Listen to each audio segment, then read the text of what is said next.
pledge allegiance to the flag of the United States of America and to the republic for which it stands, one nation, under God, indivisible, with liberty and justice for all.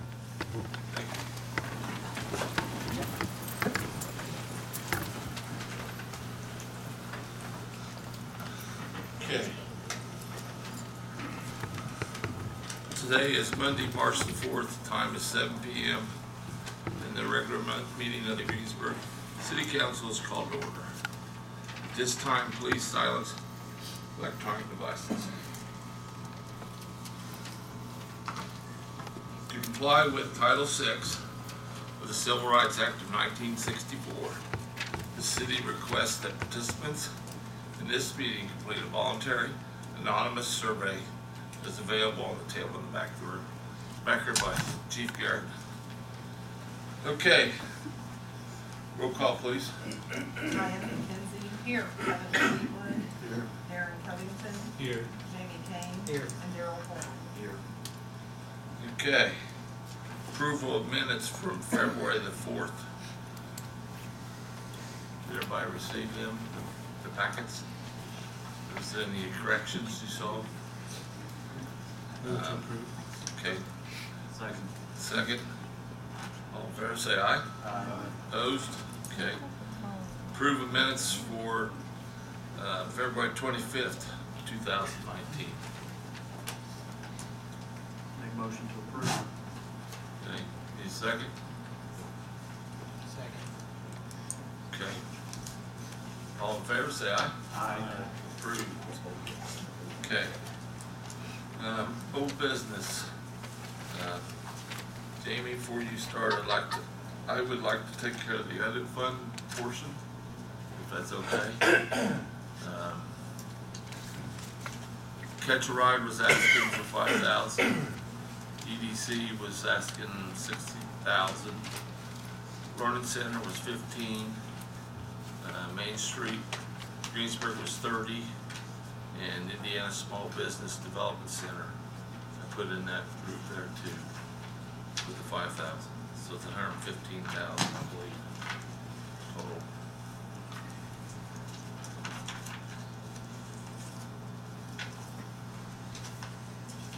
Okay.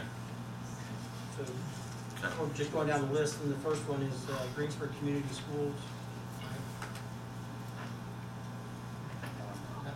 They were asking for 5,000, right? That was,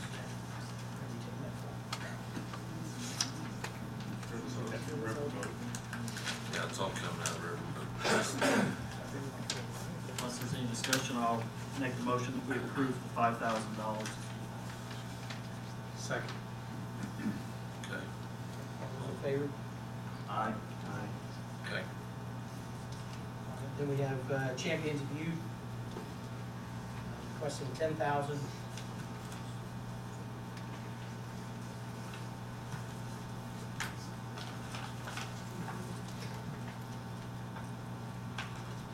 Last year, what did you do last year? 5,000 last year. It was 5. No, it's 45. 45. 45, wrong list.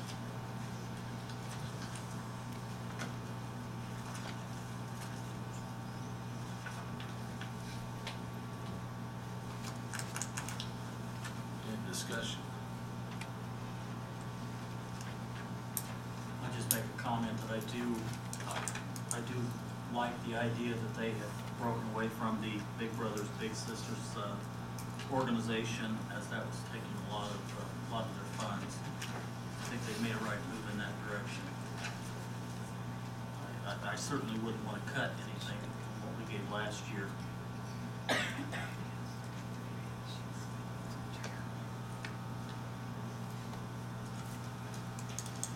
I guess just my concern with this organization is if you total up there's basically salaries and taxes for salaries, benefits for salaries, and it's 72.5% of the entire budget. So for every dollar you give them 72.5 cents is going to a salary. Well, you could probably do that for the city budget coming from December. Well, it is. I'm just saying, it just something to consider and think about as well.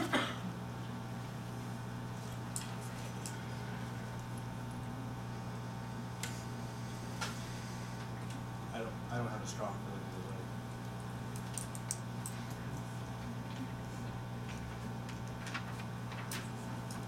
I had a cabinet comment or?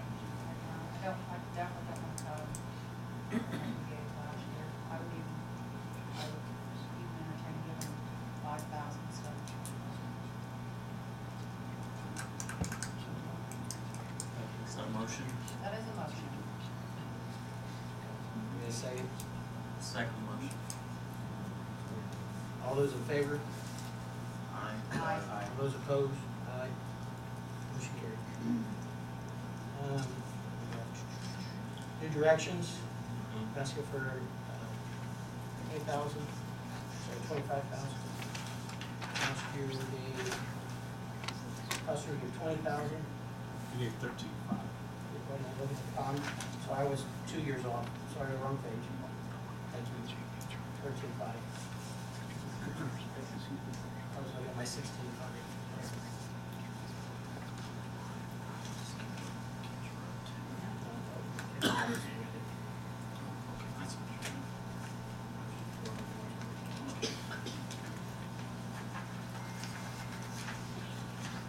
Any comments, any direction?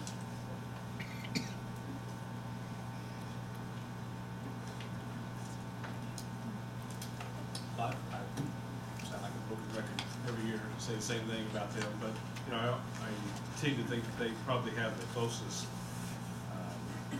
relationship with city government than any of these nonprofits. They provide the service that no other nonprofit in the county provides. And I would be inclined to give at least what we gave last year. Is that a motion?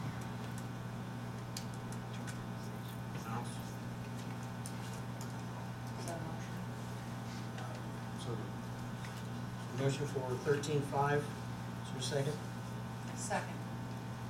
All those in favor? Aye. All those opposed? Aye. Motion carried. Bread of Life. 16.3. 9,000 last year. So.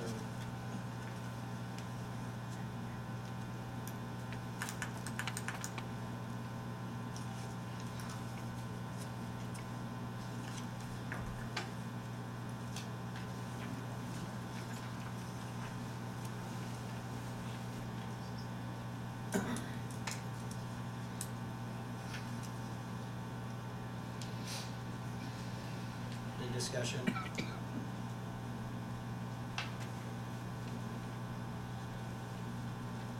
I move to give a 9. Second. Second. All those in favor? Aye. All those opposed? Aye. Motion carried. That's all of those. Yep.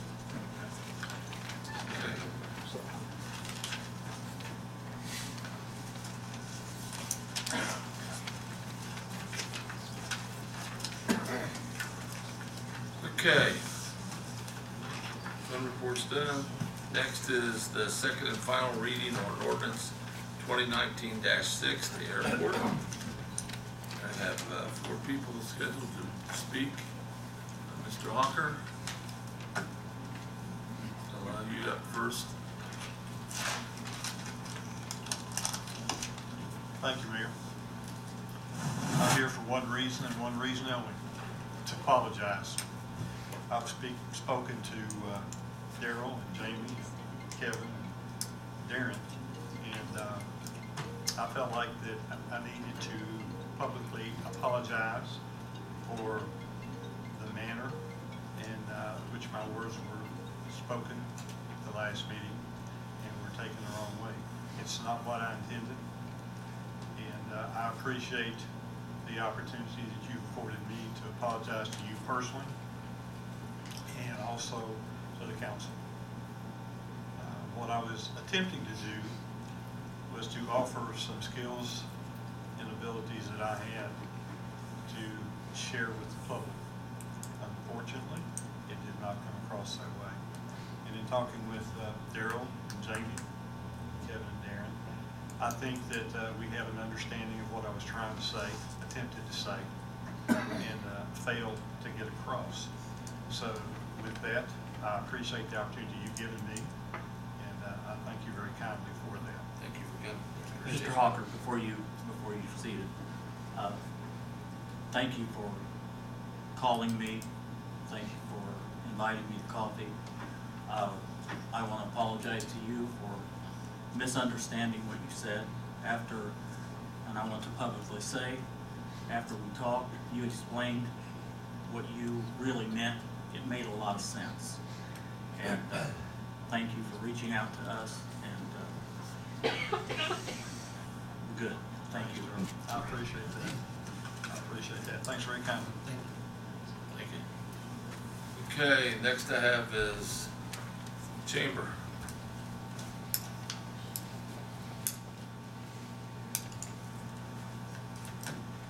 Good evening. I'm Jeff Emsholer. I'm the Executive Director of the Greensburg Decatur County Chamber of Commerce. Just a little bit of background for anybody that may not know.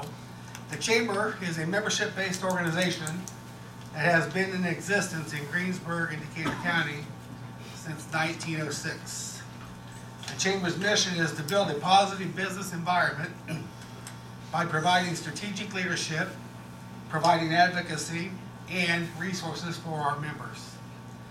The Chamber is governed by its board of directors. Those directors consist of business owners and leaders in our community who are members of the Greensburg Decatur County Chamber of Commerce in good standing. At the October 2016 meeting of the Chamber Board of Directors, the board unanimously approved endorsing the expansion and improvement plans of the Greensburg Municipal Airport. Although a few of those board members' terms have expired, today's Chamber of Commerce Board of Directors reaffirms its support of the 2016 Board of Directors decision. The Chamber believes increased access options to Greensburg and Decatur County, such as an expanded airport runway in this case, can have a positive impact on our community. The Chamber also does not overlook the possibility that existing business, especially manufacturers, can benefit from an expanded runway. In the event of a production line is shut down due to a broken part or machinery, as they say, time is money, and the ability of having a vital piece of equipment shipped directly to Greensburg via air and avoiding further production delay is vital for any business. The truth is, we don't know yet what impact an expanded airport will have on our community, but we are sure that this expansion will at least keep our community prepared for the future. The Chamber also believes the vetting process of this expansion effort has had ample time to run its course, and it's time to move forward.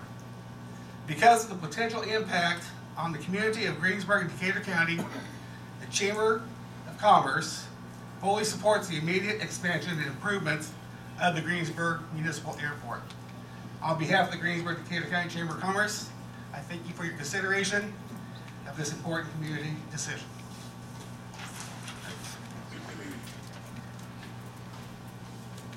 Brian Robbins, EDC. My name is Brian Robbins. I'm the Director of the Economic Development Corporation of Greensburg, Decatur County. I've been asked to speak on its behalf.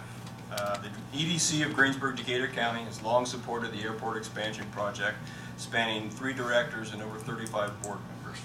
We understand that this is a passionate issue, but most large-scale community infrastructure projects are. We have evidence of this in Decatur County's past, and there will be certainly more in the future. We respect all those that help to make those happen. Many of the existing and potential benefits have been covered in the 12 years of this discussion, so I'm not going to review all of them here, but I will relate 2 main points. Number 1, in the evaluation of requests for information from the state of Indiana, businesses looking for sites which Decatur County could qualify. Proximity to an airport was tied with railroad access just behind high-speed internet as the most desired amenity requested by those businesses looking for sites. I think all can agree that air transportation isn't going anywhere, and with today's economy of fast deliveries and essential last mile transport, the trends point to it only growing. Number 2, and this is a little bit more personal, an instance that affected me most in relation to this debate happened in my first lunch with a local CEO. I'd had my position for just a month and simply asked across the table, "What can we do for you?" Without hesitating, he stated, "Finish the dang airport." This has been echoed with other meetings, but perhaps not as colorfully. In economic development, particularly during a time when larger population centers continue to grow and attract talent, you look for all the assets you can. Sometimes that means simply keeping up with those around you and enhancing what you have. And this is true with infrastructure, from roads, rail, internet, and yes, even air transportation. But these improvements have to be weighed by their financial impact, which is why the percentage being covered makes this such an attractive and logical investment. And coupled with local requests, why the EDC believes the community should take advantage of this opportunity. I will close on one point, however. Infrastructure is only a benefit if it is utilized to the utmost effect. We are investing and building in our present and future, and if we don't fully capitalize on this project's business, recreational, and educational benefit, then we have all done those who facilitated it a disservice.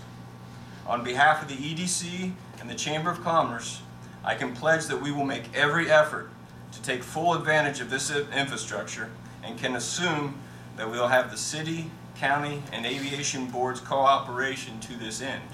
We owe it to the community. The Economic Development Corporation of Greensburg-Decatur County supports this project and looks forward to the partnerships that will help maximize its impact.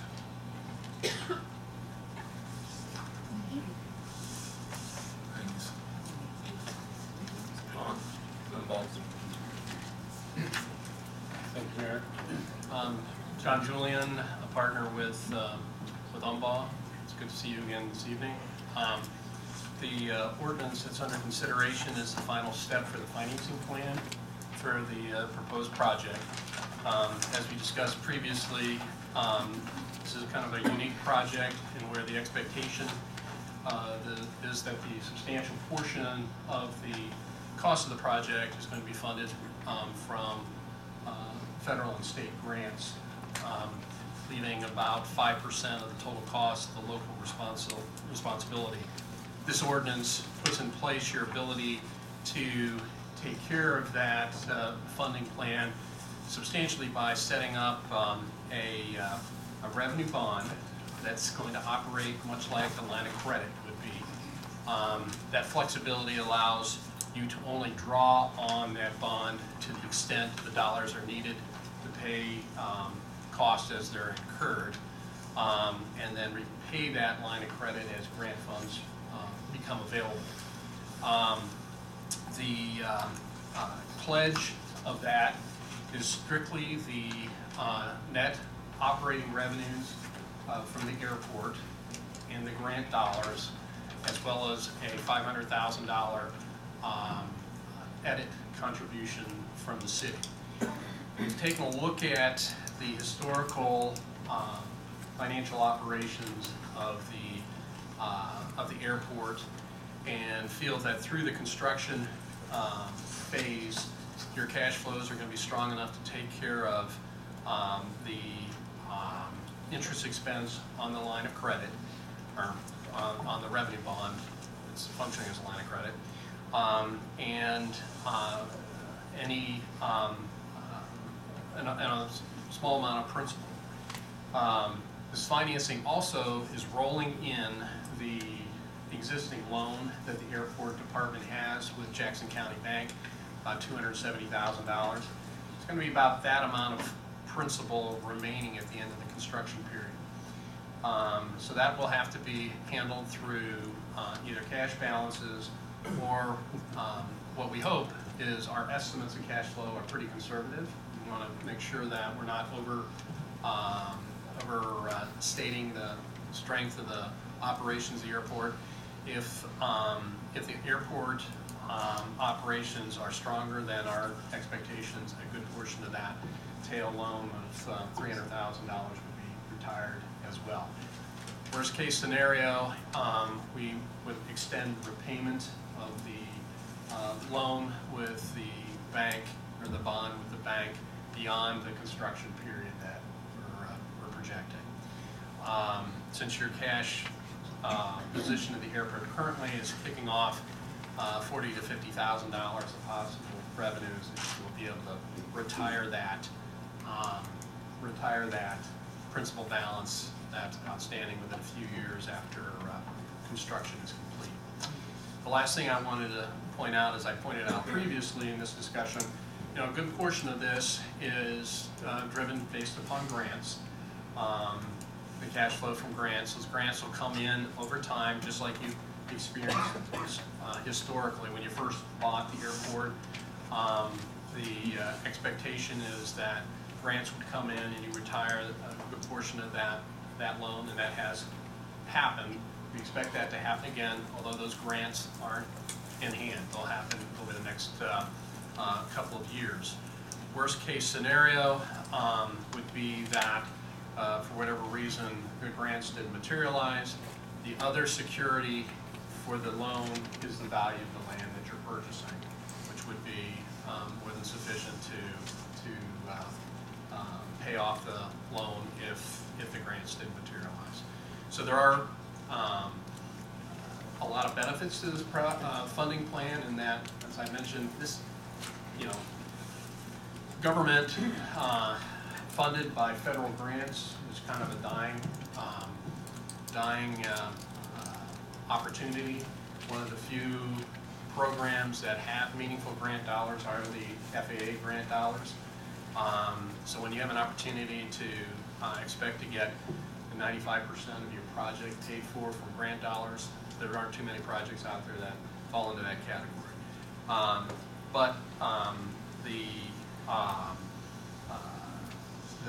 The grants still have to be committed, so the risk is there that it doesn't happen, but I think you've got belts and suspenders here to protect yourself from the strength of the airport operations and the value of the property that you're buying, securing the debt. There's no tax dollars committed to this, no constitutional debt commitments to the city. It's going to stand on those two legs, the airport operations and the value of the land and the grants. If there are any questions, I'd be happy to try to answer. So Ashlee asked her to give you some information. One thing she noted was that the current cash reserve is about $208,000. And I noticed average disbursements have been around, last year it was $115,000. What is your opinion on the strength of those reserves? Pretty strong. You operate the airport. If we eliminate the unusual expenditures related to the project and just look at it as a business, your revenues are very strong, very consistent. Running in that $170,000 range. When the airport has extended runway, you have the opportunity for more larger jet traffic, which will translate into more fuel sales, which is our principal driver for your revenues. But even if we don't assume that, your revenue stream is very strong, about $170,000. Your operating costs are in that $120,000. So you're kicking off about $40,000 to $50,000 plus from net operations that would be available for if there's any additional capital, small capital projects you needed to do, or to pay principal on any balances. Do we have an estimate of how much revenues or expenses might change with the expansion? We try to be conservative and not project, but the expectation is you're going to have an increase in revenues with a marginal, if not non-existent, increase in expenses. And then the second thing Ashley said here was the scenario on the draw bond. Mm-hmm. Can you explain what? Can you walk me through this? Sure. What we tried to do, we wanted to give us a sense of where we're starting in terms of our loan balance, so that and where we're going to end up in our loan balance. And so if you focus on the far right-hand column, the loan requirement, right now there's about $270,000 balance on the loan with the bank that we're rolling into this project. And at the end of the construction period, which is scheduled to be in the second half of 2025, we're expecting that loan balance to be a little under $310,000. Okay, so you just look at the pure numbers, you're about $40,000 higher in debt than you are when you start. Through that period, you're paying off your $10 million project, including $330,000 of interest that you're going to incur on that loan through the collection of grants and the application of around $45,000. We're assuming about $45,000 of net income from the operations of the airport. So when we put this together, we wanted to look at how the operations would basically take care of interest, so you didn't have to capitalize interest. Feel comfortable that you're going to be strong in that position. We wanted to see where your ending balance would be, because that's going to have to be taken care of. Now, in doing this, we're not assuming applying any of your cash reserves, which are in excess of $200,000. Theoretically, you could apply any or all of that to reduce that debt.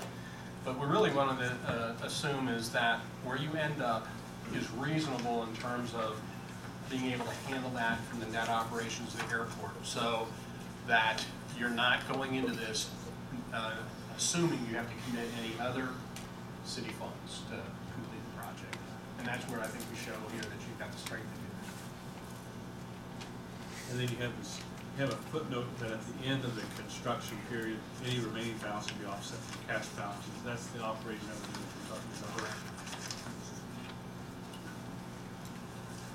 And then how long after the end of the construction period, that is October 25, do we estimate to retire the rest of that debt? I would think if you're not in a position, because again, I like to think of this as being conservative. If our numbers come in stronger, you might retire it at that time. If not, it's going to be probably 2 to 3 years of operations from the airport that will call you to retire that debt.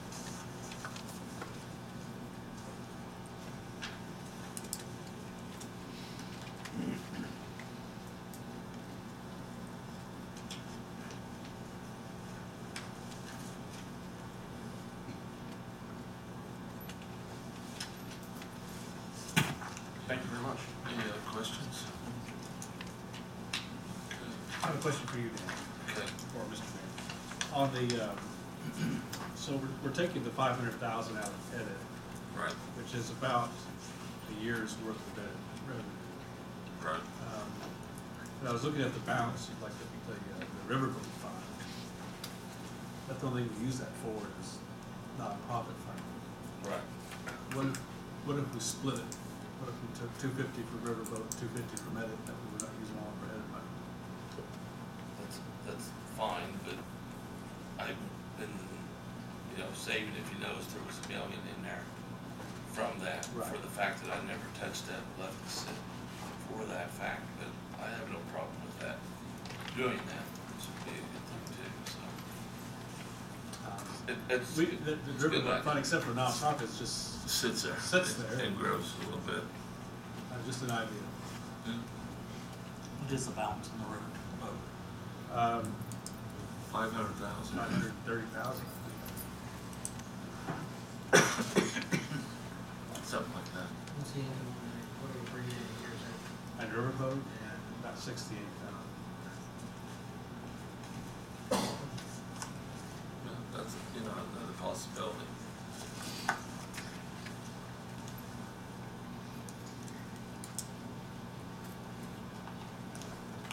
Of course, the other thought, we were going to talk about another bond here later on tonight. Or maybe using some of the riverboat money for that instead. You could. On there, yeah. this project, it's definitely an added project, so I mean, I think, Oh, I agree. yeah.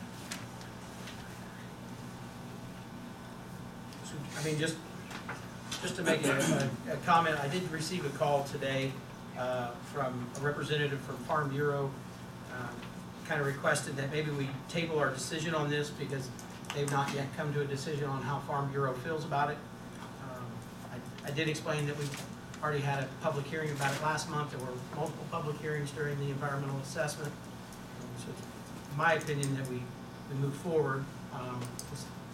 This is a process. It's not just started. We've been going on for a while. But I did want to mention I did get that call today. I'll bring that up. I agree with that. They, at this point in time, Farm Bureau has no opinion. They were just wanting to delay to see if they could get an opinion from the members. But I mean, the other side of this is I believe if their members felt strongly one way or another, they would have come out either during the assessment phase or during last month's public hearing and brought that up.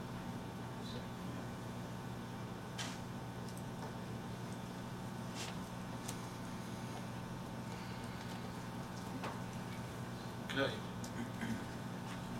Any other questions or comments from council? I'll make a motion to pass ordinance 2019-6 on the second reading. I have a motion. Need a second? Second. Okay, got a second. Any other questions? Roll call vote. Diana McKenzie, Yes. Kevin Fleetwood, No. Darren Covington, Yes. Jamie Cain, Yes. Darrell Holling. Yes. Okay. So passes. Okay.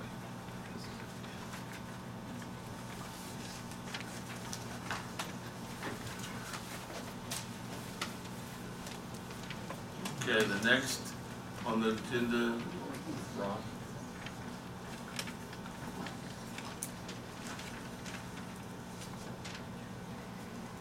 First one will be ordinance 19-4, vacation of the right-of-way by Kova. You all heard this and approved it on first reading last month. It involves vacation of Anderson Street right-of-way north of 7th Street. Also an alley that runs east from Anderson Street that is parallel to 7th and north of 7th Street. And also an alley that runs east from Anderson that is south of 7th. And a third alley that runs north off of 6th Street located east of Anderson and east of Anderson and parallel to Anderson. Okay, any questions? Need a motion? Motion to approve ordinance Second. 2019-4. Okay, second by Jamie. All in favor, say aye. Aye. Opposed? Okay.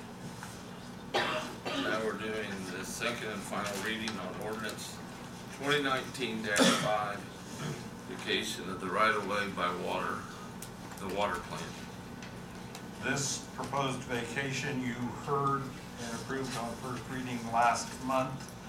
It is actually a part of the planned water plant improvements, and the vacations of these rights-of-way will clear up property for the construction of the water plant. Included in this ordinance is Ireland Street north of 4th Street all the way to its termini. 5th Street going east from Ireland to the first property line west of the first alley to the east. So it's one property short of going to that first north-south alley. Also includes the vacation of an alleyway at the very north end of Ireland Street, from Ireland Street to the first alley east of Ireland Street.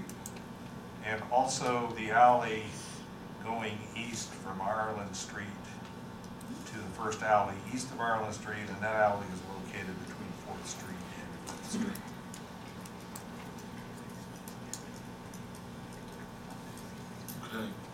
Make a motion to pass 2019-5 on first reading, or second reading, pardon me.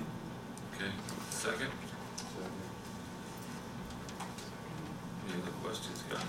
All in favor, say aye. Aye. Opposed?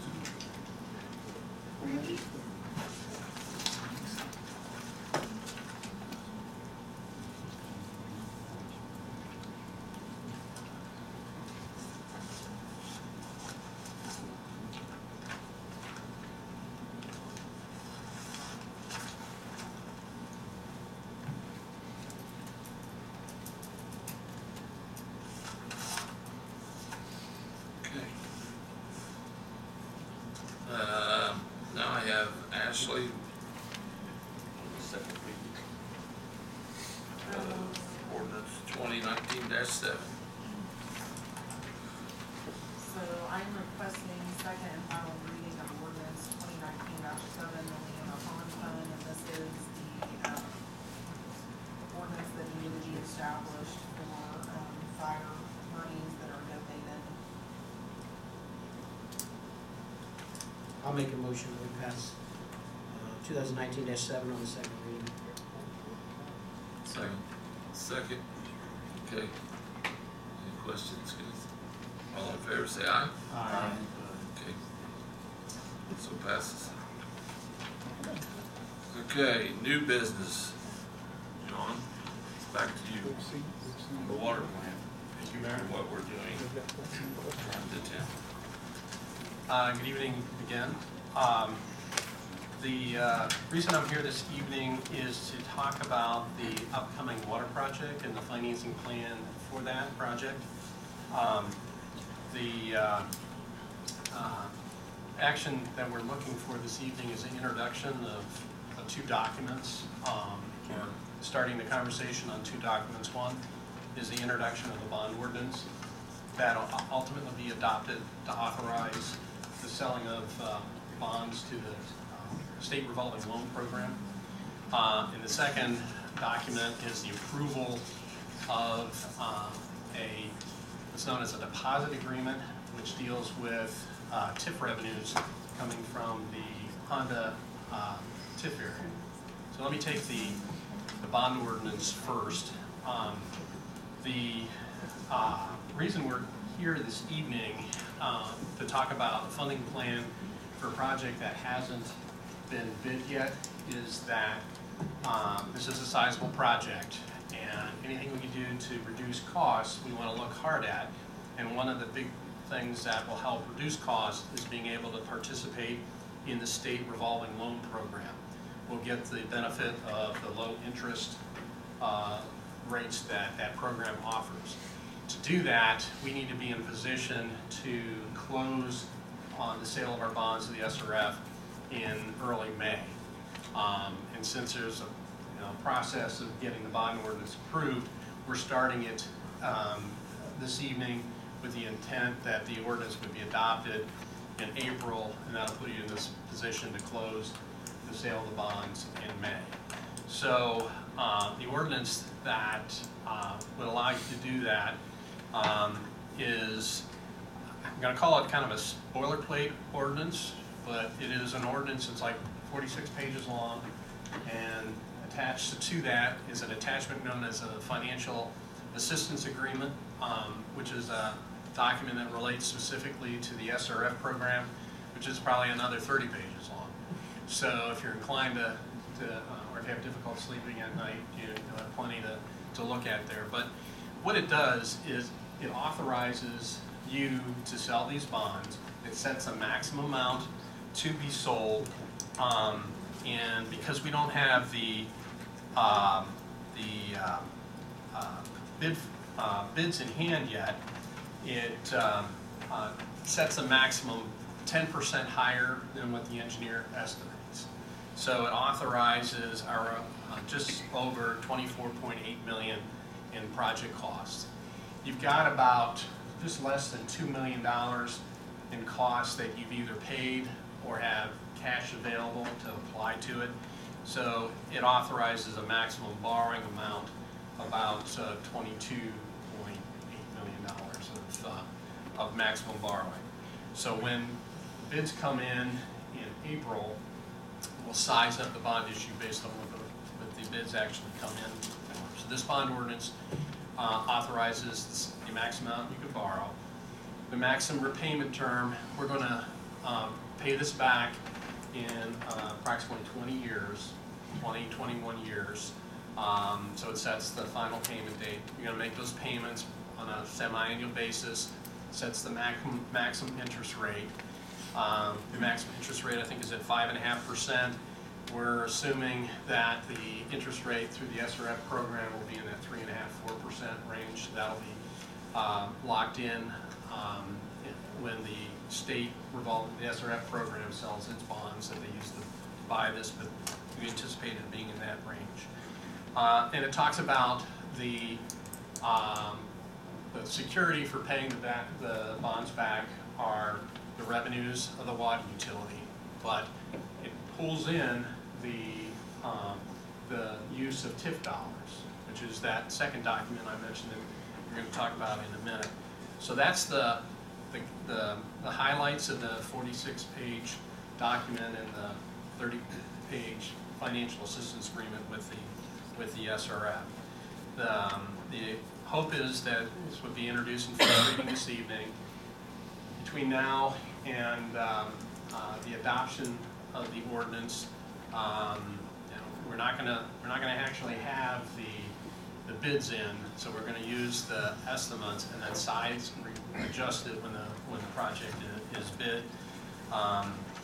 But before we sell these bonds, you're going to have to see me again talking about a rate adjustment. You may recall the last time we did rates, which I think was in 2015, 2016, we took care of things that we knew we had to do, but we knew this project was coming up, that we were going to have to come back and once we knew what the project was going to cost, come back and talk about rates again.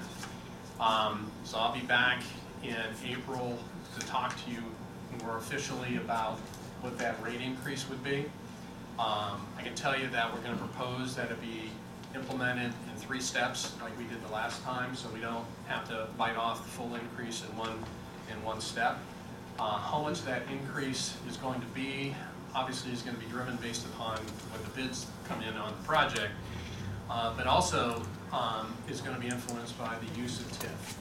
I can tell you right now, based upon the estimated cost of the project and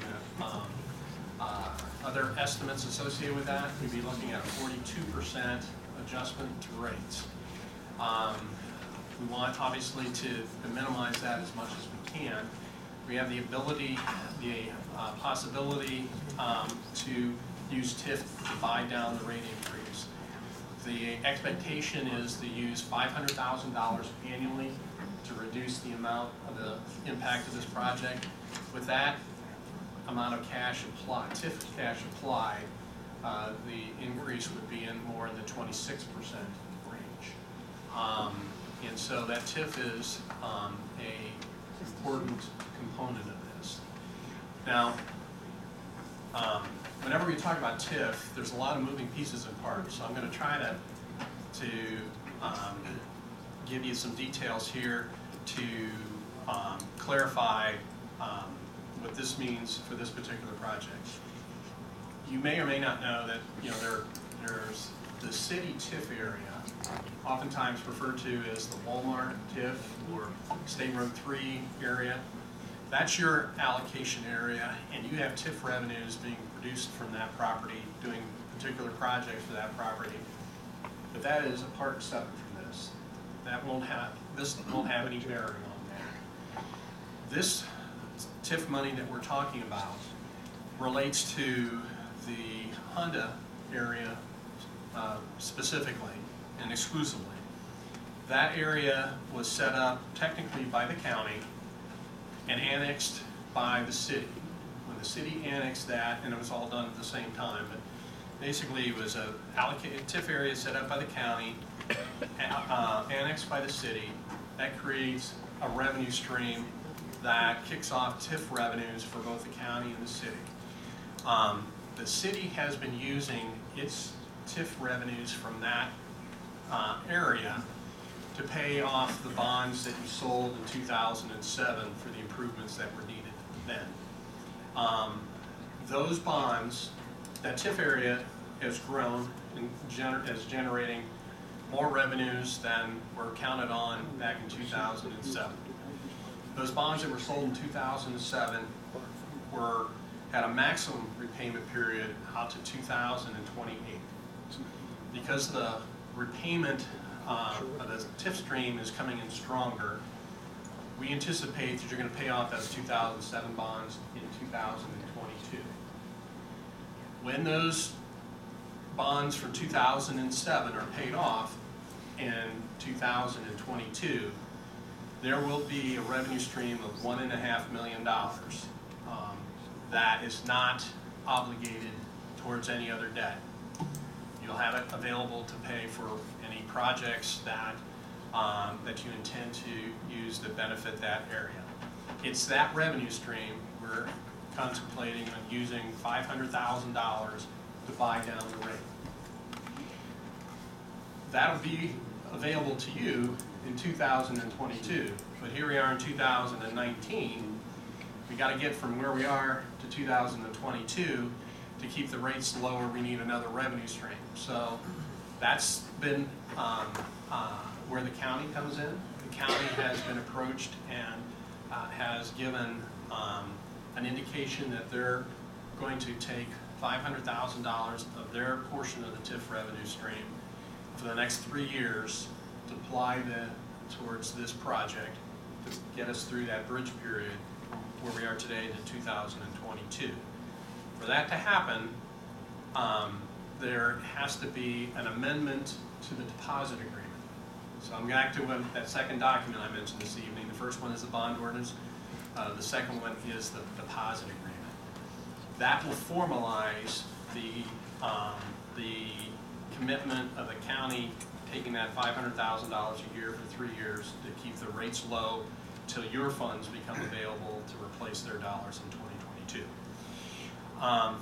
So that has to be signed and approved by all the parties that were involved in the original project back in 2007. So that's the city council, the county TIF board, the redevelopment commission, the county, the city council, the city TIF board, the city RDC, the county council, I'm saying that wrong, the county commissioners, the county TIF board, which is the RDC, Honda, and the state. They're the parties that are ultimately going to sign this document or approve this document by signing it. So that'll have to happen before we close the loan or the bonds with the SRF. You're not going to be asked to do anything with that this evening, but that was passed out so you can have something that to look at. But that's what that document does, is all the parties agree to allow the county to commit their funds for the next 3 years to help buy down the rates. Timing on this, the city is the city RDC is the first board that's gonna approve this. Do we have a firm meeting date on the 14th? Yes. So on the 14th, the city RDC will approve this amendment. I think shortly after that, the county RDC meets. They want to see the county take action first. They would meet, and the county commissioners. We would be back here on that April 1st meeting for the city to take action to approve that. And then we have to get Honda and the state to fall in on that over the next month and a half as well. So that's the funding plan. So this evening, we just want you to have the bond ordinance for first reading, and just have the deposit agreement to you so you can look at it when you're asked to take action on that at the meeting next month. When is the bidding supposed to start? Bidding for the project there. Where started our? It's currently advertised, it was advertised on March 1st. We will take bids on April 2nd. April 2nd, Guys, I'll get you a timeline sheet showing all the different things that we gotta do. I have one copy, we can pass it around if you want to see it, or It's fine. Mine's all scratched up.